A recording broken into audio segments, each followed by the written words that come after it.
Olá, ouvintes da Rádio Fratev. Sejam muito bem-vindos a mais um episódio do programa Criação Agroecológica de Suínos.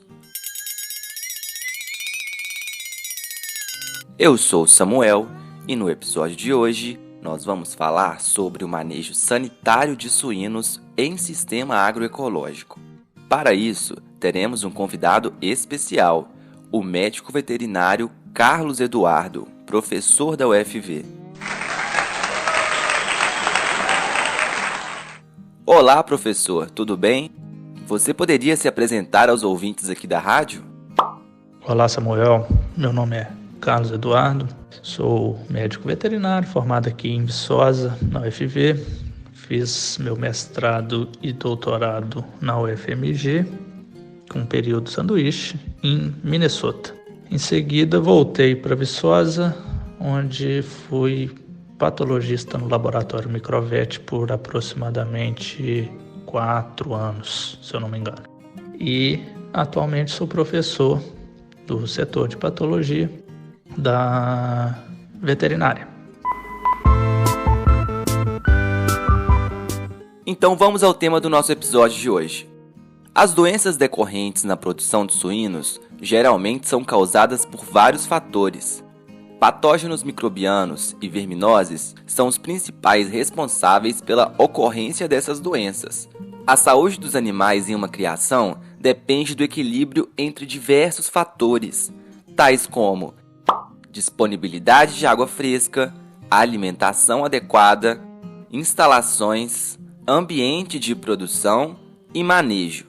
Todos esses elementos são a base da ciência do bem-estar animal e ocasionam um maior desenvolvimento dos suínos, o que resulta em maior produtividade. Quando os suínos são alocados em um ambiente favorável, no qual eles possam expressar livremente o seu comportamento, toda a sua energia é direcionada para uma produção de qualidade.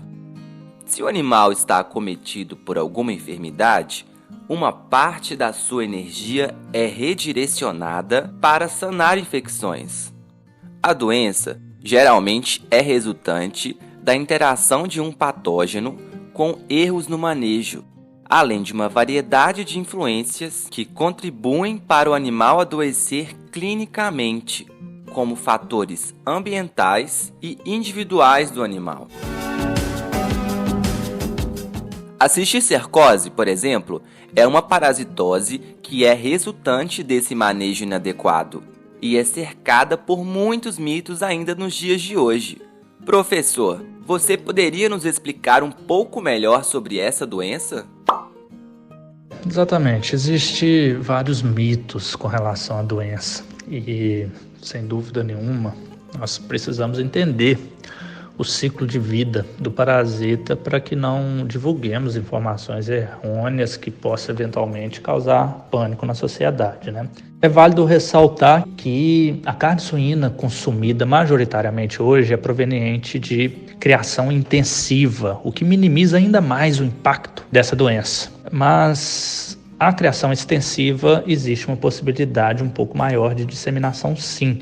Mas, novamente, repito, é importante a gente entender o ciclo de vida do parasita, que nós vamos falar a seguir, para que nós podemos perceber que não é o suíno o protagonista desse processo. Na verdade, é uma doença causada de homem para homem, né?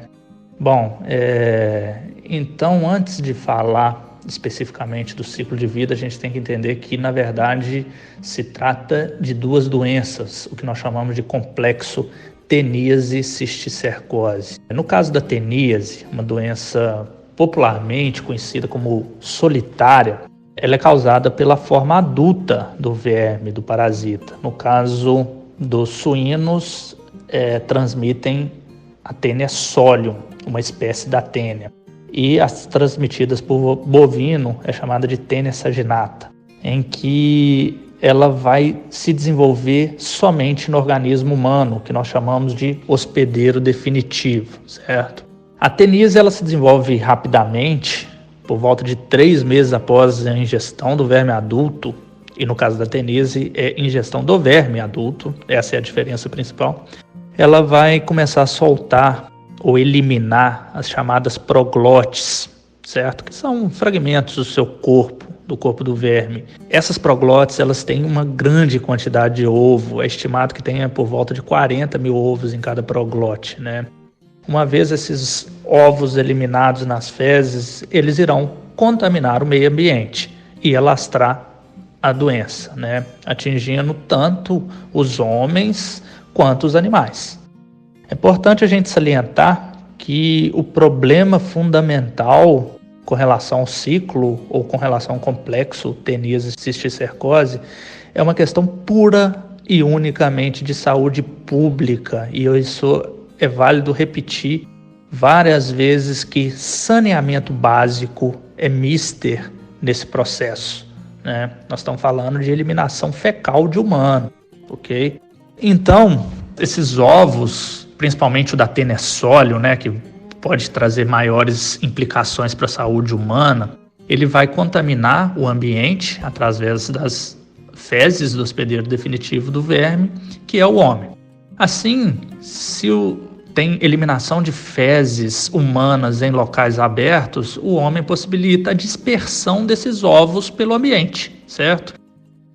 Já existem estudos que, ao serem expostos, que demonstram que ao serem expostos ao sol, as fezes começam um processo de ressecamento, né, em que os ovos da tênia, ela torna-se mais leve, inclusive, que partículas de pó. E começa um processo de dispersão pelo vento mesmo, que pode provocar contaminação de vários locais, como rios, plantações, lagoas, etc. E a partir disso, esse local contaminado, essa vegetação contaminada ou essa água contaminada, ela pode ser utilizada em criações de animais, irrigações de horta, eventualmente no consumo humano, provocando a proliferação da doença e uma manutenção desse complexo teníase cisticercose. E aí, desses fatos todos, emerge um inacreditável conceito, né? Não é o porco que contamina o homem, e sim é o homem que contamina o porco. Essas diferenças de doença, diferenças de ingestão das diferentes fases do verme, a gente pode perceber que existe um conceito errôneo de que a cisticercose é transmitida ao homem pelo consumo de carnes contaminadas, seja ela de suíno ou bovino. Então, isso deve-se à falta de conhecimento sobre o ciclo de vida do parasita, né? E a partir disso nós podemos observar alguns pontos, como por exemplo, o homem é o potencial disseminador de cisticercose no suíno e não o contrário, certo? Então nós já falamos anteriormente, é válido ressaltar. Saneamento básico é mister no controle de cisticercose ou na prevenção da disseminação da doença ou do controle e prevenção do complexo teníase cisticercose, certo? O suíno ele participa do ciclo da doença, que é transmitida a ele pelo homem. Ele vai abrigar a fase larvar da tênia, ok? O outro ponto é que nós colocamos o suíno como participante desse processo, mas verduras, frutas irrigadas eventualmente com água contaminada, ela vai representar um grande risco de contaminação quando é ingerida, né? Além disso, quando consumimos carnes suínas ou bovinas que têm cisticerco, existe o risco de adquirirmos a tênia, mas não a cisticercose, certo? Uma forma de evitar a teníase nesse processo, aquela primeira doença que nós falamos, é atingir tempo de cozimento adequado, né? Então nós conseguimos evitar a disseminação dessa doença, ok? E além disso, devemos considerar o ciclo desse parasita que contamina o meio ambiente, seja ele lagoas, córregos, fontes de água, né, de uma forma geral. Quem contamina ele é o homem, através de suas fezes, que vai liberar ovo da tênia. Então, havendo um controle e uma evolução do saneamento básico, nós vamos reduzir o número de pessoas portadoras da teníase. E, consequentemente a isso, eliminamos ou diminuímos a cisticercose tanto nos suínos quanto nos bovinos, como no ambiente também. E do ponto de vista, como nós falamos anteriormente, a suinocultura tecnificada, ela já tem um controle em que poderíamos falar que é quase nulo o processo de disseminação da doença. A gente deve ter uma atenção maior no caso da suinocultura extensiva, por conta de ingestão de alimentos e água que potencialmente pode estar contaminado, que não tem um controle absoluto desses alimentos e dessa água que são fornecidos aos animais. Nossa, quem diria que o humano é quem causaria cisticercose no suíno e não o contrário? Professor, e quais outras parasitoses o suíno está sujeito em um sistema de criação ao ar livre? Contra outros parasitas que a suinocultura extensiva está sujeita a ser infectada, vão ter alguns parasitas que são comuns à suinocultura intensiva, certo? Mas que ela eventualmente vai estar mais prevalente na suinocultura extensiva por essas questões de local ou manejo em que o suíno é submetido, né? A ascaridíase é uma das parasitoses mais prevalentes e ela também é encontrada na suinocultura intensiva. Outras parasitoses, como coccídio, também é muito frequente em suinocultura extensiva e intensiva, né? E coccídio, para controle da coccidiose, é mister um controle ambiental. A balantidiose, que é causada pelo Balantidio coli e é considerada até uma doença secundária a uma lesão primária no intestino dos animais, ela também tem uma relevância muito grande de parasitoses, né? Vale ressaltar que para controle da balantidiose nós devemos ter um controle de água muito adequado, certo? E do ponto de vista extensivo, que é o nosso foco dessa conversa, um parasita extremamente importante é o Trichuris suis, certo? Que causa distúrbio entérico muito relevante. Já foi descrito os outros parasitas que aí o impacto sanitário ou econômico ou produtivo não é tão relevante, mas do ponto de vista de parasitose eu citaria essas como as mais relevantes. Certo, professor. Entendi. Bom, a entrada de novos animais no sistema é a principal forma de introdução de novos patógenos, que levam a prejuízos econômicos por afetarem diretamente índices produtivos importantes, como ganho de peso diário e mortalidade, além do gasto com o uso de medicamentos. A quarentena é uma forma de prevenir a entrada de doenças no plantel, evitando o adoecimento e, portanto, prejuízos como o aumento de custos e a diminuição da eficiência dos suínos. Desta forma, o objetivo da quarentena é evitar a introdução de agentes patogênicos na criação, e ela deve ser realizada através da permanência dos animais recém-chegados em uma instalação separada e afastada por um período de pelo menos 28 dias antes de introduzi-los no plantel. Sendo assim, os animais devem permanecer isolados durante esse período de tempo, objetivando que as doenças que eventualmente tiverem sido adquiridas na viagem ou trazidas do local de origem dos animais venham a se manifestar de forma clínica e, portanto, diagnosticada e tratada adequadamente. Por isso, o ideal é que essa instalação seja longe, no mínimo, 500 metros dos demais animais do sistema de produção, e separada por barreira física vegetal, como pinos ou eucalipto, criando uma proteção a doenças que são transmissíveis pelo ar.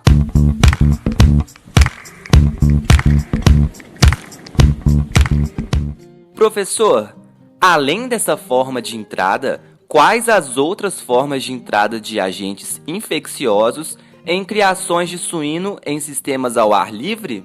E quais são os agentes que devemos dar maior importância nesses sistemas? Além da quarentena, quais as formas de prevenção das principais doenças dos suínos ao ar livre? Doença entrando em um sistema de produção, ela é sempre um desafio, as formas de controle. E aí tem particularidades de cada uma delas, né? Além do processo de disseminação da doença, a gente esbarra em particularidades de cada doença para entender quais são as formas de entrada dessas possíveis infecções. Um ponto de vista importante é pensar em entrada de novos animais naquele rebanho, naquele sistema de produção. Ele pode trazer com ele alguns agentes infecciosos. Esse é um ponto mister. Então, esses processos que a gente chama de quarentena, de deixar o animal isolado antes que ele entre no rebanho, é importante. E isso é válido para várias doenças ou quase todas as doenças. Mas não é a única forma de controle ou não é a única forma de entrada de novos agentes infecciosos. E aí, quais seriam as formas? Conversamos agora há pouco sobre teníase e mostramos que contaminação de água, de leito aquífero ou mesmo contaminação de alimentos seja uma forma de entrada de agentes infecciosos, de possíveis parasitas, né? Mas não vai ser só a tênia, nem o cisticerco que vão ser eliminadas nas fezes humanas. Nós temos essas colibaciloses, salmoneloses, que são impactantes para o suíno também. Então, um controle adequado de saneamento, de fornecimento de um alimento mais com uma procedência melhor, de água com uma procedência melhor, é mister para controle e evitar novas doenças no rebanho. Processos de vacinação, a gente não pode deixar de falar, né? É uma forma de controle, sim, mas aí você vai falar assim, vai vacinar para quê? Aí vai ter que saber os possíveis desafios que, porventura, aquele rebanho possa estar ou possa vir a ser submetido, né? Controle de roedores é importantíssimo também, certo? Tem diversos enteropatógenos que infectam roedores, seja ratos, camundongos, né? Através da transição desses animais, do ciclo de vida mesmo desses animais, que pode, porventura, estar num rebanho de alguns animais e em seguida pode estar próximo ao rebanho dos suínos ali presente, ele pode disseminar possíveis patógenos, seja eles parasitas e principalmente bactérias e, nesse caso, na maioria das vezes, enteropatógenos, certo? Alguns vírus, eles são carreados também via moscas. Então, por incrível que pareça, é importante ter sim um controle mínimo de moscas, né, para evitar ou para diminuir o impacto causado por essa disseminação. Ou seja, nós temos várias formas de controle e biossegurança para evitar ou diminuir a chance de entrada de novos patógenos. Quais são os agentes que a gente deve ter uma atenção especial na suinocultura extensiva? As parasitoses, sem dúvida nenhuma, são impactantes, mas a gente vai ter particularidade em que, de acordo com o momento do ano, pode ter a prevalência maior de um ou outro agente. Em suinocultura extensiva, a minha experiência mostra que Streptococcus, causando meningite streptocócica, é uma bactéria extremamente relevante.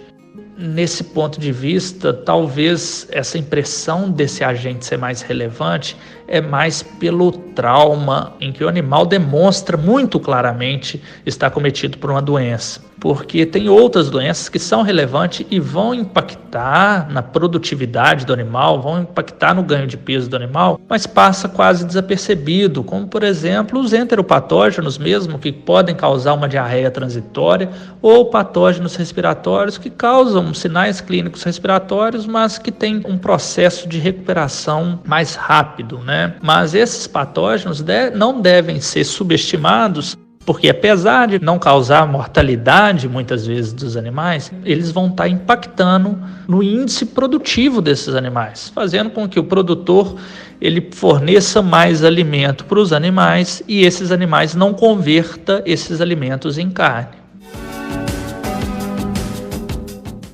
O programa de hoje fica por aqui e lembrem-se, devemos ficar muito atentos às questões de sanidade dos suínos, pois elas são muito relevantes na produção e levam a grandes perdas econômicas. Gostaria de agradecer ao nosso convidado pela ilustre presença e por ter contribuído com o tema desta semana. Muito obrigado pela participação, professor. E não se esqueçam, em caso de dúvidas ou sugestões, o nosso e-mail é animais.agroecologia@ufv.br. E toda semana tem conteúdo novo no Instagram, @GAPAUFV. E na nossa página do Facebook, Grupo Animais para Agroecologia. Aproveita e dá uma olhada no nosso canal do YouTube também, Animais para Agroecologia DVT UFV. E assim encerramos o programa de hoje. Vejo vocês na semana que vem. Até mais!